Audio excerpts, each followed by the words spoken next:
আজ বঙ্গবন্ধু জাতীয় স্টেডিয়ামে অনুষ্ঠিত ফ্রেন্ডলি ম্যাচে বাংলাদেশ 2-0 গোলের ব্যবধানে হারিয়েছে ভুটানকে। এই জয়ের মধ্য দিয়ে সিঙ্গাপুরের বিপক্ষে 10 তারিখের গুরুত্বপূর্ণ ম্যাচের প্রস্তুতি আরও মজবুত হলো।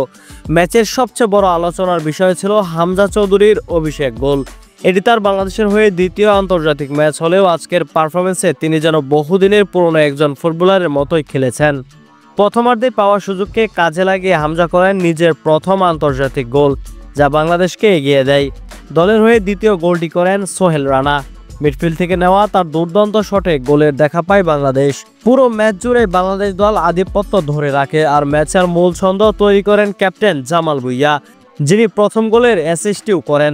হামজা চৌধুরী করা প্রথম গোলটিতে অ্যাসিস্ট করেন জামাল ভুঁইয়াই।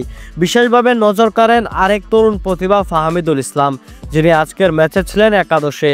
তার খেলা, নিয়ন্ত্রণ, ড্রিবলিং এবং মাঠে আত্মবিশ্বাস ফুটবল প্রেমীদের হৃদয় জয় করে নেয়। খেলার মাঝখানে যখন তাকে বদলি করা হয় তখন গ্যালারি থেকে স্ট্যান্ডিং ওভেশন পাচ্ছিল ফাহামিদুল ইসলাম, আর তখনই হাত উঁচু করে দর্শকদের জানিয়ে দেন যে তিনি এখানে রাজত্ব করতে এসেছেন। ম্যাচটি গ্যালারি থেকে উপভোগ করেন জাতীয় দলের নতুন মুখ ও বিদেশি বংশোদ্ভূত ফুটবলার শামিদ সোম, যিনি উপদেষ্টা আসিফ মাহমুদের সাথে বসে বাংলাদেশের পারফরমেন্স উপভোগ করেন। আগামী দিনে তার দলে যুক্ত হওয়ারও আশা করা যাচ্ছে।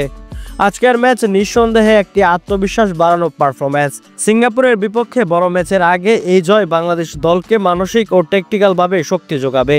ফুটবল ভক্তদের আশা, আজকের মতোই আগামী ম্যাচেও জাতীয় দল দেখাবে এমনই আকর্ষণীয় ও দৃষ্টিনন্দন ফুটবল।